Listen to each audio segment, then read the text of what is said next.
Analytical method validation म्हणजे काय? तर हे समजण्यासाठी आपल्याला ICH Q2 समजावं लागेल. तर ICH Q2 म्हणजे guideline for analytical method validation.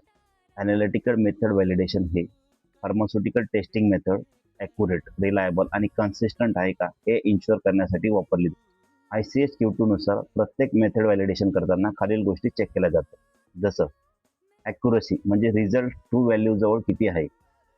Precision म्हणजे रिझल्ट रिपीट केला, ॲनालिसिस रिपीट केलं तर रिझल्टची कन्सिस्टन्सी काय आहे. स्पेसिफिसिटी म्हणजेच मेथड इम्प्युरिटी किंवा इंटर रेफरन्स ओळखतो का. Linearity concentration versus response relation काय आहे. रेंज म्हणजे त्या मेथडची वर्किंग लिमिट काय आहे. त्यानंतर लिमिट ऑफ डिटेक्शन म्हणजे LOD आणि लिमिट ऑफ क्वांटिफिकेशन म्हणजे LO. त्याच्यानंतर लास्टला रोबस्टनेस म्हणजे स्मॉल कंडिशन चेंज केली तर त्या मेथडवर काय इफेक्ट होतो. हे सर्व मेथड व्हॅलिडेशन करताना चेक केलं जातं. ICH Q2 हे इन्शुअर करते की जे लॅबोरेटरी रिझल्ट आहेत ते सायंटिफिकली व्हॅलिड आणि रेग्युलेटरी ॲक्सेप्टेड आहेत का. एक सिंपल रूल आहे, व्हॅलिडेट मेथड म्हणजे ट्रस्टेड रिझल्ट. अशाच फार्मा रिलेटेड अपडेटसाठी फॉलो करा आणि तुम्हाला AMV बद्दल काय माहिती आहे ते कमेंटमध्ये नक्की सांगा. धन्यवाद.